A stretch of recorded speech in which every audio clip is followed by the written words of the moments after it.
Tobadzikira. Mari munhu anayo. Saka ukasabvuma kupusiswa nemunhu ane mari, auite mari. Hakuna mari inodonha kudenga. Mari yekutsvaka kune munhu anayo. Iyeye akadecide kukupa mari, watone mari. Amunopa bati. Saka chitsvaga kuti mabhururu ako ane mari. Tarisa ari paside nari paside. Ubva wanzwisisa. Aufokaita mari inodarika yauri kuona paside pako iyoyi. Iyo wakatogara nayo iyo. Auite mari kudarika iyoyi. Azviti ndoiziva mari ini.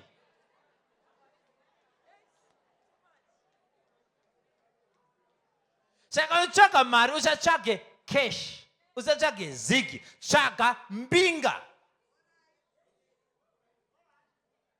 Nekuti wiki neo akadecide kuti mangwana unenge wane Benz, watonayo. Wiki neo akangoti mangwana wakutofamba nemurabadada, watona zimota. Nekuti iye ndiye mari yacho.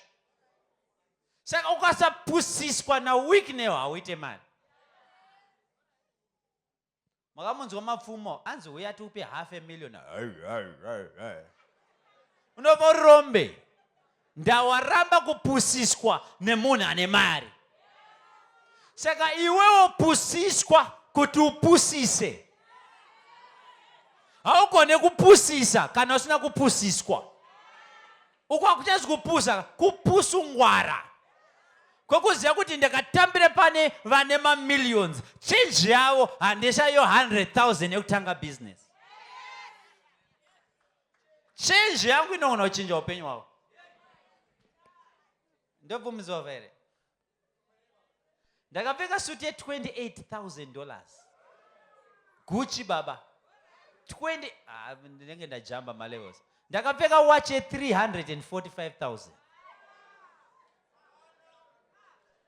Ndakapfeka watch inonzi cheni yakatengerwa Bishop Noah Jones na TD Jakes 30 years ago. $150,000 gold. Ndikadecide kukupa change. Unotenga zimba kamuchitungiza mu. Change jet. Amunopa bada. Saka mari chi munhu anayo.